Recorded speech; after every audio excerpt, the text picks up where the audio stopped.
listening to the Planetary Broadcast Network, transmitting from sea to shining sea and low Earth orbit in high-fidelity monaural audio.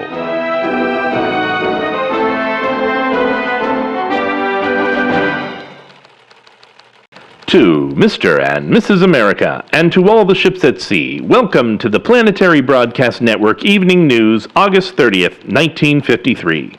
I'm James Dixon, speaking to you from PBN headquarters in downtown Rocket City, Maine, York.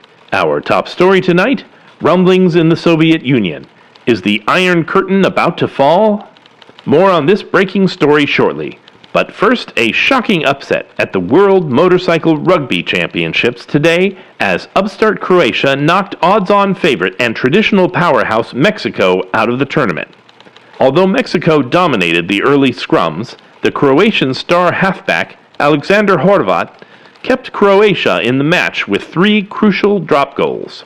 Mexico employed the physical style of play that has made them famous, destroying at least 4 of Team Croatia's bikes and sending 2 players to the hospital, but also resulting in 2 penalty kicks for Croatia in the later minutes.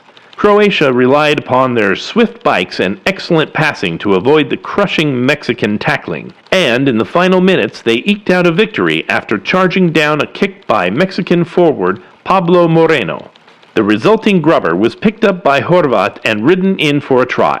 The conversion was good as well, giving Croatia the victory by 3 points. Croatia faces Peru in semi-final action next Saturday. With Mexico eliminated, the new favorite is Belgium, and they will meet Greece on Saturday as well. Looks like an exciting weekend for fans of motor rugby.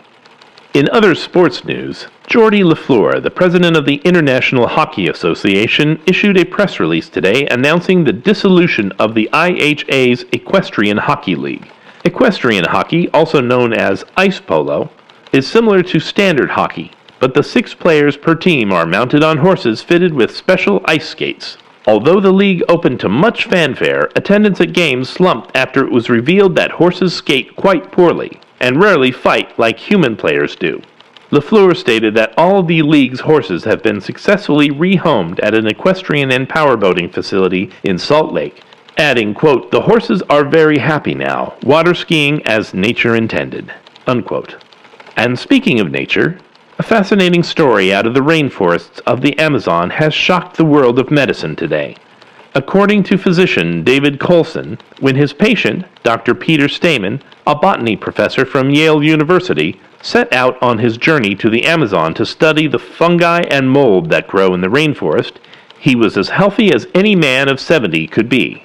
Upon returning from the expedition, however, the doctor said he could hardly recognize the professor because his physical condition was so radically changed, for the better.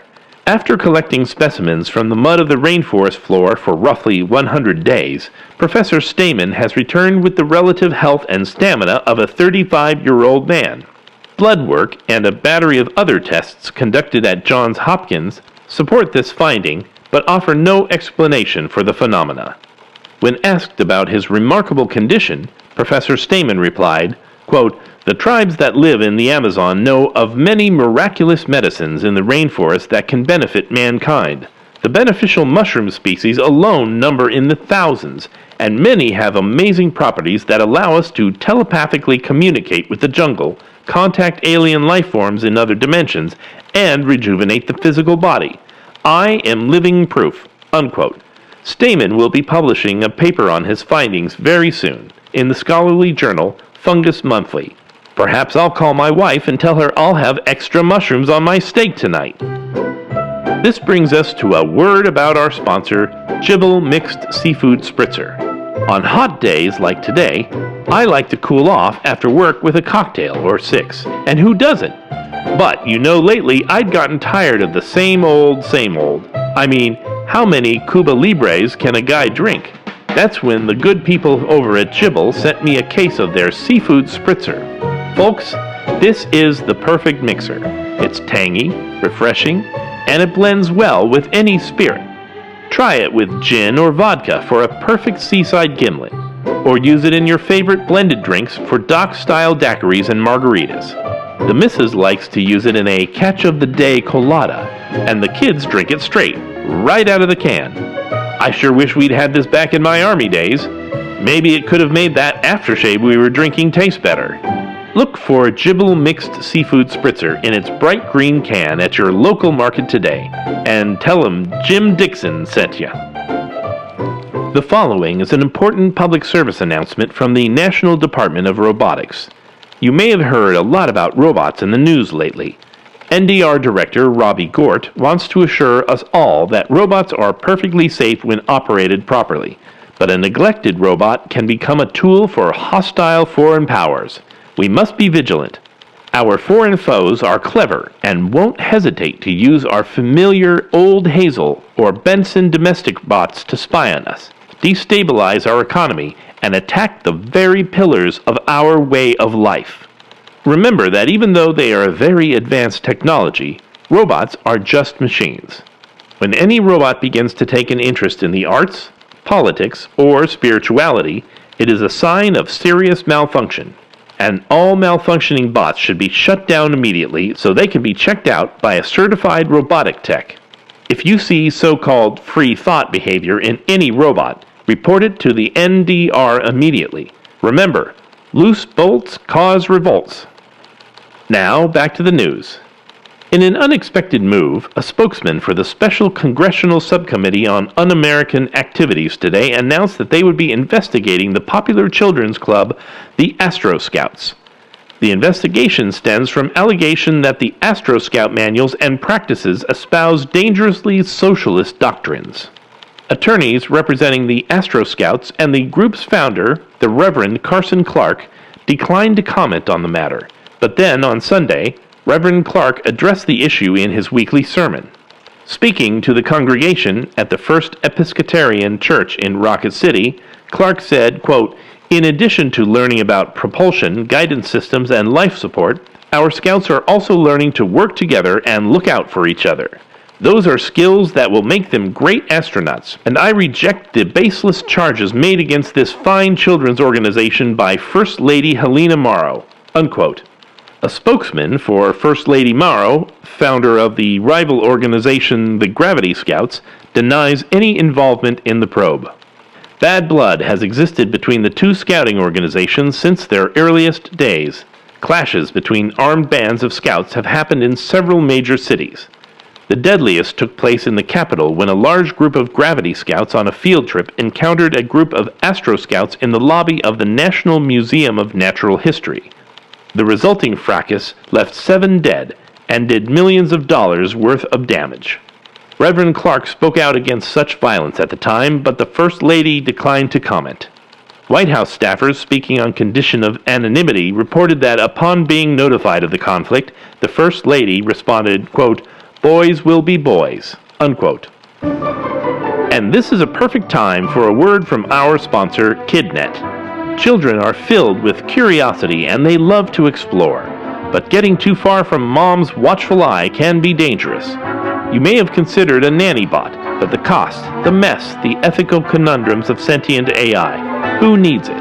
What you need is a way to keep the kids close by that is safe, economical, and virtually invisible. What you need is KidNet by Pavlov Industries. KidNet is an electronic barrier that lets kids know when they have strayed too far. Simply place the patented KidNet circlet on your child's head and then set the play radius on the base unit. As your child moves towards the boundary, he will feel a series of small warning shocks that increase in voltage to gently remind him where the safe zone ends. If Junior ignores the warnings and crosses the line, KidNet administers a shock large enough to safely immobilize the child and sets off an alarm that notifies mom. KidNet is also available in a pocket-sized version that's perfect for shopping, travel, or any time you need to keep the family all together. Slip the slim remote into your purse and stop worrying. KidNet's patented Aversotronic circuits will train your youngsters to stay close. So get KidNet and let the kids play outside again. And for older children, try Pavlov's more powerful long-range unit, Teen Tase. Pavlov Industry products can be found nationwide, everywhere fine behavioral modification devices are sold. An important revelation today in the investigation of that fatal flying car crash in downtown Rocket City. Spokesmen for American Robotics and Edison Auto issued a joint statement today regarding the cause of the crash which claimed the life of local businessman Duke Bristow. Scientists who examined the autopilot of the vehicle, designated Lindbergh 71628, have discovered that the logic core of the robot malfunctioned because the neural transmission fluid in its circulatory system was diluted with water. A robot so affected may exhibit poor motor control and poor judgment, as well as the shorting out of inhibition circuits, resulting in a condition not unlike drunkenness in a human being. As a result of this finding, lawyers representing both American Robotics and Edison Auto have filed motions that state that neither company is to blame for the crash, as the cause of the malfunction was found to be operator error on the part of the vehicle's owner, Mr. Bristow. When pressed for more details, the spokesman said that, at this time, they have no information on how or why the autopilot's fluids were tampered with. Mr. Bristow's estate has declined to comment. In a related story, upon hearing the findings of the investigation, pro-Robot Personhood activists changed the thrust of their protest campaign known as Justice for Lindy.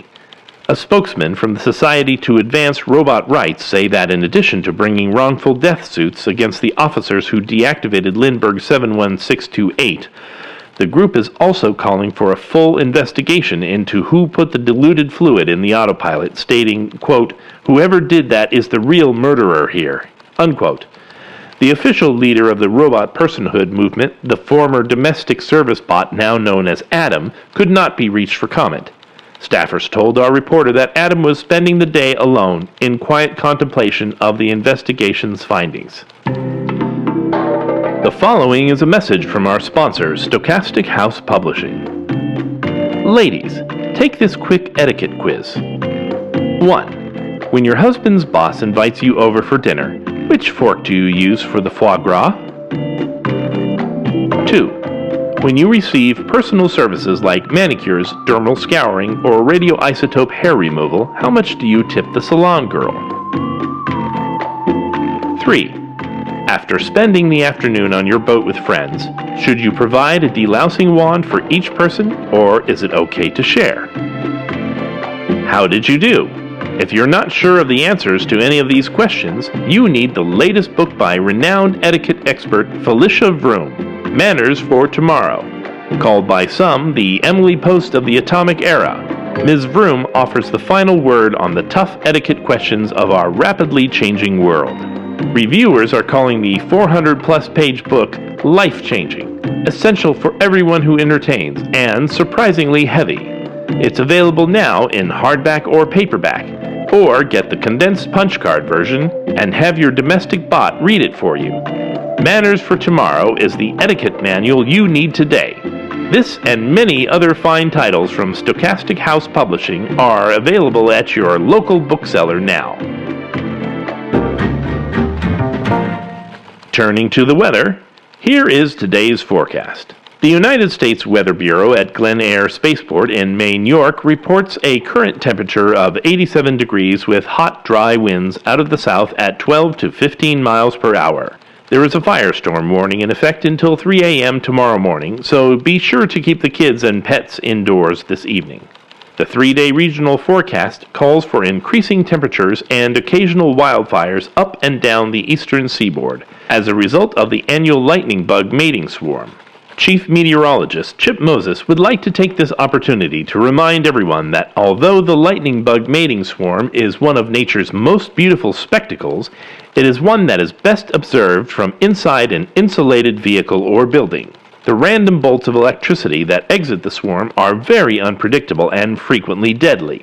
Avoid flash photography at all costs, as this is known to insult and enrage lightning bugs. If a swarm forms in your yard, stay indoors and notify the authorities. And now, on to our lead story tonight. Rumblings in Russia. Could the Reds be losing their grip on the Iron Curtain? A wave of newly formed republics suggests that democracy is triumphing at last. But before we get to the main story, a last piece of unfortunately very sad news. One of our guests on the show last week, Harry Streifer, was found dead yesterday in his home as the result of a suspected gas explosion. That's all the police have so far. He is survived by his wife Barbara and 2 adult children. Our condolences, Mrs. Streifer, to you and your family. This is really very sad. And now I'd like to welcome Dr. Ash Balder, a professor at Delamark University and a published expert on Soviet politics, to the program. Thank you for joining us, Dr. Balder. Yes, I'm very happy to be here to help you educate the masses on the true nature of the threat posed by the Soviet Union. Excellent. Perhaps we could start with these new republics that are forming in the very heart of communist territory. How many so far are there? I'm sorry, the real danger that the Soviet Union possesses is not merely of a competing economic philosophy or military might, but much more fundamental. One might even say essential diversion in the ultimate definition of what it is to be human. Right. I'll agree with you there, Dr. Balder, but surely these new republics that are forming are a hopeful sign that the ordinary citizens of the Soviet Union are no longer going to tolerate their oppressive regime. These, ultimately, any internal civilian resistance is pointless. The populace is too far brainwashed and weak-willed to maintain any sort of long-range political program in opposition to their red leaders. More and more it seems that violence is the best, indeed the only option, in dealing with the communist menace. Isn't that going a bit far, Dr. Balder? As far as these republics go, they may be small, but they've encountered surprisingly little resistance from the Communist Party. Is it possible that the Soviets have overextended themselves on the world stage, such that they are not capable of responding to citizen uprisings back on their home front? And if so, wouldn't that be a promising sign that democracy can emerge in Russia given time, patience, and support from other established republics? What the? Look, son, I don't know what the heck you're talking about. What republics? Where did you get the idea that there are some republics? It's all red, red, red behind that iron curtain. There's at least 2 republics on small islands in the Arctic Ocean not far from Alaska. I have their names here. Let me see. Yes, the United Union of November Glorious Uprising Island State, and the conjoined Communist Republic of Vipringut Izhstanov Atoll. The latter... Why, boy, the latter has communist right in the name. It's probably just a front of some kind, set up by the Reds to trick us into thinking there's some sort of hope for good God-fearing people in that forsaken country. If they were trying to trick us in some fashion, I hope they'd be more intelligent than to put communist in the title. As it is, there are already reports of free trade between that latter republic and nearby islands in Alaska. Although I cannot speak to this newly formed country's governing philosophy, their actions suggest a much more flexible economic philosophy than that pursued by the Soviet Union, not to mention This is all so much nonsense, son. It's just some sort of propaganda trick to make us slip up and feel sorry for the Reds. There's only one way democracy will ever flourish in that frozen wasteland. Total annihilation. The U.S. needs to strike now with the supernuclear technology we possess to... Dr. Balder, I did not invite you here tonight to advocate for nuclear war and genocide. I asked you here to offer your expert opinion on an interesting political development in the region you have, theoretically, dedicated your life to studying. Unfortunately, you appear to have abandoned said studies, as you clearly have no knowledge of or interest in world politics as they presently stand. How dare you? Who are you to judge my awareness of the issues, huh? I was studying Russia when you were still wet behind the ears. Yet you weren't even aware of several Soviet territories claiming and indeed maintaining independence from their communist oppressors. An event of profound importance that has occasioned great excitement not only on the world stage, but within the Soviet Union itself. Well, how do you know about these darn republics? Russian newspapers. What? You read those propaganda rags? Who brings them to you, huh? Your red pals in the party? You're nothing but a communist shield. That's all you are. No wonder you're such a... That's quite enough from you. Good night, Dr. Balder. I apologize, listeners. In our excitement to report this breaking news, we obviously didn't scrutinize that guest closely enough. And now, listeners, I'd like to announce that my good friend here at the station, Jack Mann, will serve as anchor for the following week. At that point, I'll resume my position and will have a surprise for our regular listeners. Until then, you've been listening to the PBN Evening News for August 30th, 1953. This is James Dixon, wishing you a brighter tomorrow. Stay tuned for episode 1W of Fission Girl. Fission Girl's enlisting her pal, Flash Nebraska, the sheriff on Saturn, to help save her imprisoned robot maid, Faithful Marie. But Flash just doesn't see the point in getting all wound up over a pile of gears. Can Fission Girl help Flash see the light before Faithful Marie is fed to Kaiser Moto's radioactive crocs? You can help Flash Nebraska have a heart by using your decoder ring, Fission Rangers. Set your rings and prepare to decipher this top-secret communication from Fission Girl herself. 67, 79, 68, 69, 58, 83, 77, 52. But even with Flash at her side, can Fission Girl save Faithful Marie before she's dinner for dinosaurs? Find out in episode 1W, No Room for a Robot, after these messages. This edition of the Planetary Broadcast Network was written by Rebecca and Linus Callahan and voiced by Christopher Cundy and Michael Harris on Fiverr.com. The theme music was written by Henry Phillips.